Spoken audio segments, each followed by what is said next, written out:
હાશ, આજ તો હું થાકી ગયો. કેમ આજે દુકાનેથી આવવાનું મોડું થયું? આજ તો મહેમાન આવ્યા હતા ને સ્પેશિયલ ગેસ્ટ આવ્યા હતા. લે અત્યારે કોણ મહેમાન આવ્યું વળી? તે તો તારા ભાઈને ના પાડી દીધી હતી કે તમે મારા ઘરે ન આવતો ને હું તમારા ઘરે નહીં આવું. એટલે તારો ભાઈ છે ને શરમનો માર્યો છે ને મારી દુકાને આવ્યો. દુકાને આવવાનું કારણ આ છે, તારી ભત્રીજીના છે ને લગ્ન છે ને, એટલે આપણે સપરિવારને છે ને ત્યાં લગ્નને માનવીને આગલે દિવસે આપણે બધાને ત્યાં જવાનું ને આપણે જવાનું છે. ભલે એને કીધું કે બધા આવજો એમ, પણ આપણે કાંઈ જવાનું નથી કોઈને. અરે ગાંડી, એ જૂની વાતને છોડીને પેલાની વાત લઈને હું બેઠી છું. હું છોડી દઉં એમ?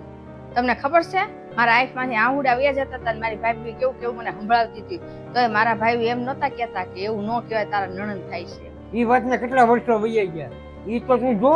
હવે છે ને એ વાતને યાદ ન રાખવાનું, હવે એ બધું ભૂલી જવાનું. તો શું થઈ ગયું? વર્ષો વહી ગયા તો એવું મને સંભળાયું છે, મને યાદ તો રહે ને. મને આ છોકરી કેટલી તારી લાડકી હતી તને ખબર છે? એ મને ખબર છે, એ મને બહુ લાડકી હતી અને અત્યારે મને એની પર પ્રેમ બહુ જ છે.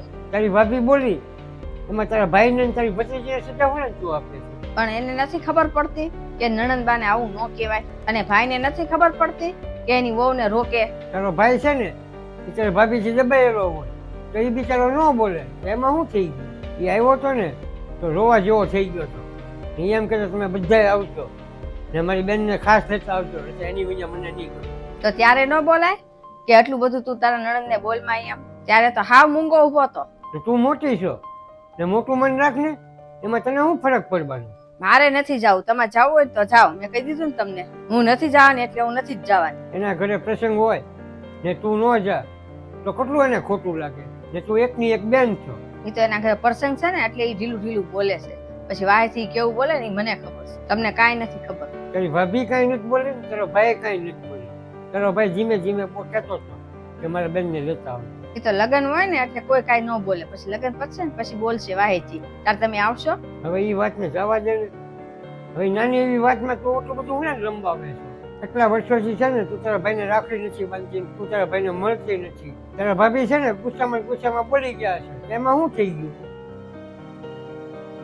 એ જ ભાભી હતી કે જયારે બાપુએ જમીન વેચી હતી ને ત્યારે ભાભીએ જ કીધું હતું કે કોઈ ન આપે ને તો કાંઈ નહીં, પણ બેનને ભાગ આપજો. તારા ભાઈ માટે કોઈ નહોતું બોલ્યું, તારા ભાભી એક જ બોલ્યા હતા. તારા ભાભીએ કેટલું કર્યું હતું ને આપણે છોકરી થઈ ને ત્યારે એ જ આડી પડી છે. એને કેટલી સેવા કરી હતી તને ખબર છે? કોઈક વાર છે ને ગુસ્સામાંથી બોલાઈ ગયું હોય, વર્ષો જૂની વાત છે ને એ કોઈ યાદ ન રખાય, એને બધું ભૂલી જવાય. હું તને કેટલા વર્ષોથી સમજાવું છું આ વાત. એના ઘરે પ્રસંગ આવ્યો છે ને તો મન મોટું રાખીને સામેથી જોવાય ને આવું મોઢું ફૂલાવીને ન રખાય.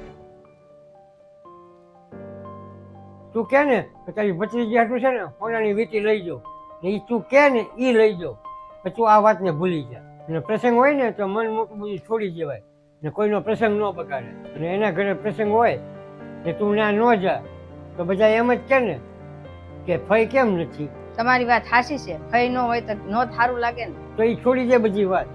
ને તારા ભાઈને કેટલી લાકડી છાતી હશે, તું એની વાત કરતી નથી, મળતી નથી. હા, ભાઈ બિચારો તો સારો જ છે. બધા સારા જ હોય, પણ કોક દી ગુસ્સામાં બોલી નાખ્યું હોય તો આપણે એને ભૂલી જવાનું.